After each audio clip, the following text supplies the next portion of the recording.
తీసుకోవచ్చు కదా నార్మల్గా.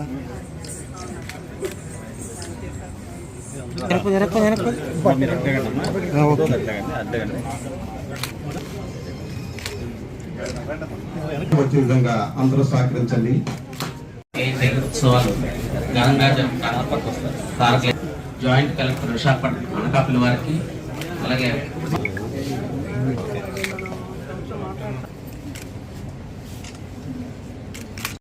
వారిని అధ్యక్షత వహించి మాజీ మంత్రివర్యులు గౌరవ ఎమ్మెల్యే గారు పంతాల రామకృష్ణ గారికి,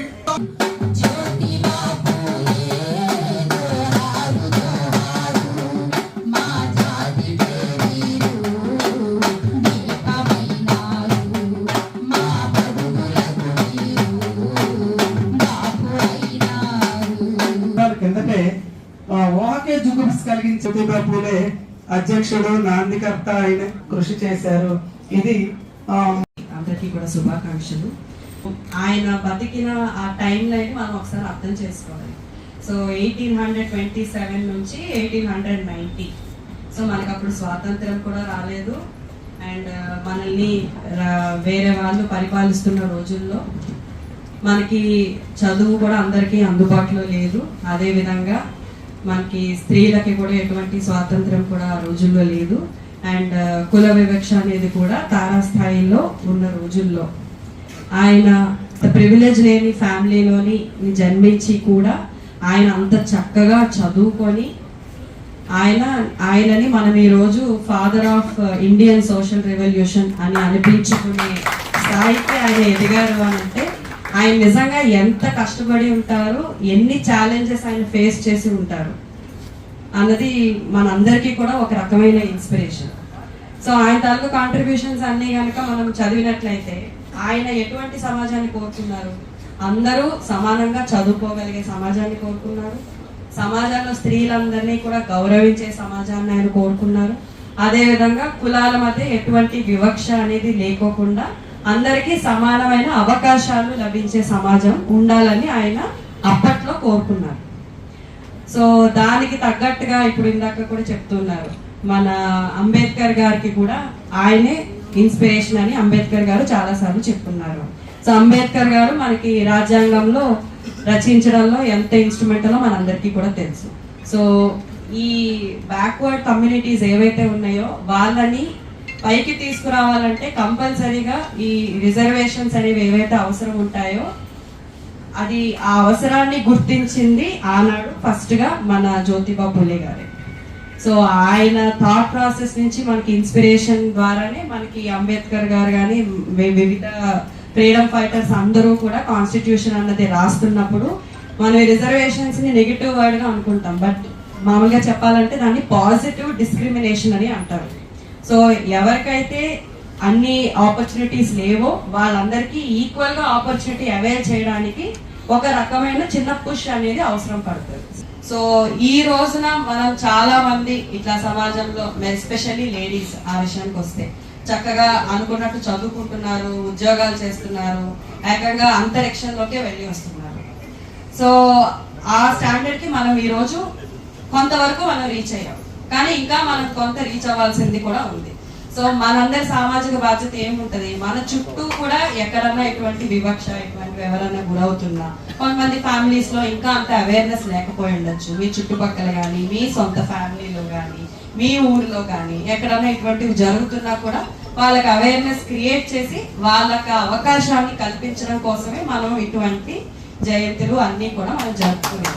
ఊరికనే జస్ట్ ఒక ఫంక్షన్కి వచ్చాము, ఏదో విన్నాము, వెళ్ళిపోయామని కాకుండా ఇటువంటి ప్రతి రోజు కూడా వాళ్ళు చేసిన కాంట్రిబ్యూషన్స్ మనం గుర్తు చేసుకొని ఈ రోజు మనం దాన్ని ఎంతవరకు మన లైఫ్ లో ఇంప్లిమెంట్ చేసి ఏదన్నా బెటర్మెంట్ మనం రాగలుగుతామా? అందరం ఏం పెద్ద పెద్ద అంటే సభలు స్థాపించాల్సిన అవసరం లేదు, పత్రికలు రాయాల్సిన అవసరం లేదు. మనం చేసే ప్రతి చిన్న పని కూడా నిజంగానే ఒక పెద్ద చేంజ్ అనేది తీసుకొస్తుంది.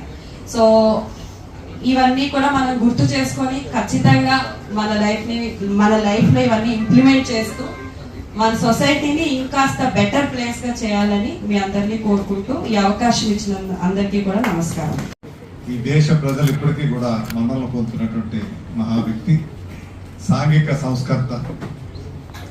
ఆ రోజుల్లో సాంఘిక సంస్కరణ తీసుకురావడం అన్నది ఆ మాటగా అర్థం లేనటువంటి రోజుల్లో అటువంటి ప్రక్రియ మొదలు పెట్టడం అన్నది చాలా సాహసోపేతమైనటువంటి నిర్ణయం. అది నేను సమాజం, అప్పుడు ఉన్నటువంటి సమాజం సాంఘిక సంస్కరణలకు వ్యతిరేకంగా పోరాటం చేసే సమాజం. అప్పుడు మనం ఇప్పుడు సంస్కరణలకు పోరాడుతున్నాం, వాళ్ళ సంస్కరణలు వ్యతిరేకంగా పోరాటాలు చేసేవారు.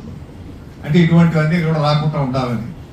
అటువంటి పరిస్థితుల్లో ఇటువంటి ఒక మహోన్నతమైనటువంటి ఈ దేశ జనాభాలో 50% పైన మహిళలు ఉన్నారు. అటువంటి మహిళల గురించి ఆలోచించడమే కాదు, వారికి బాగా చదువు రావాలి, వారితో పాటు అందరూ చదువుకోవాలి. ఇప్పుడు బీసీ కులాల నాయకుడు అంటారు, దానికి నేను అంగీకరించను. ఆయన బీసీ కులాల నాయకుడు కాదు, శూద్రులకి నాయకుడు. ఆయన శూద్ర కులాలు అందరూ వెనుకబడినటువంటి కులాలు ఏవైతే ఉన్నాయో వాటన్నిటికీ నాయకత్వం వహించినటువంటి మొట్టమొదటి వ్యక్తి ఆయన.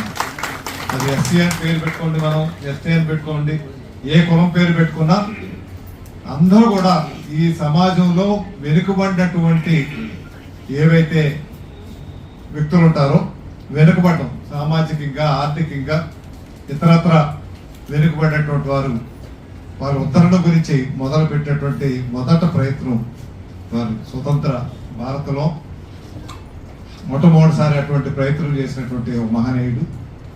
ఆయన వేసిన పునాది గట్టిగా ఉంది కాబట్టి ఆ పునాదినిచ్చే మహాత్మా గాంధీ గారు కూడా వారి సంస్కరణ, ఆయన స్వతంత్ర పోరాటంతో పాటు సాంఘిక సంస్కరణలు కూడా ఆయన పోరాటంలో భాగంగానే పోరాటం చేశారు. ఆయన ఒక్క స్వతంత్ర పోరాటం గురించే కాదు, ఈ దేశంలో కూడా మార్పు రావాలి, ఈ దేశంలో అంటరానితనాలు పోవాలి, ఈ దేశంలో అవన్నీ పోవాలంటే చదువుకోవాలి. చదువు తాలూకు ప్రాధాన్యత గుర్తించి ఆ రోజుల్లోనే ఆడపిల్లలకి ప్రత్యేకించి స్కూళ్ళు పెట్టే కార్యక్రమం జరిగిందంటే 1845లో అది చిన్న విషయం కాదు. అది మనకి ఆలోచించడానికే మనకు ఆలోచనే రాదు. అది ఒకటే కాదు, ఇప్పుడు అనుకుంటాం మనం రాత్రిపేళ బడులు జ్యోతిరావు ఫూలే గారు, అది ఒకటే కాదు. ఈరోజు ఇప్పటికీ కూడా మనకి నిరక్షరాస్యత సుమారు 20 నుంచి 30% ఇంకా ఉంది మనకి ఇప్పటికీ. అందులో మహిళల నిరక్షరాస్యత చాలా ఎక్కువ ఉంది. అది మళ్ళీ మార్పు చేయాల్సినటువంటి అవసరం ఎంతైనా ఉంది. ఎందుకంటే ఈ సభ్య సమాజంలో ఇంకా ఇప్పటికీ కూడా చదువులు రాని వాళ్ళు ఉన్నారంటే అది సమాజంగా మనం సిగ్గుపడాల్సినటువంటి అవసరం. ఎందుకంటే ఆ రోజుల్లోనే మొదలు పెట్టారు, అటువంటిది ఇప్పుడు కూడా మనం పూర్తి చేయలేకపోయామంటే అది మన చేతకాంతనమా, అసమర్థత. ఎందుకంటే మిగతా దేశాలు మనకంటే వెనకను మొదలు పెట్టినటువంటి దేశాలు మనకంటే ముందుకు వెళ్తున్నాయి. ఈరోజు ఒక మంచి కార్యక్రమాన్ని ప్రభుత్వం తీసుకుంది. మీరందరూ వినే ఉంటారు, P4 అని మొన్న ఉగాది రోజున మొదలు పెట్టారు. P4 అంటే చాలా మందికి తెలియదు. అది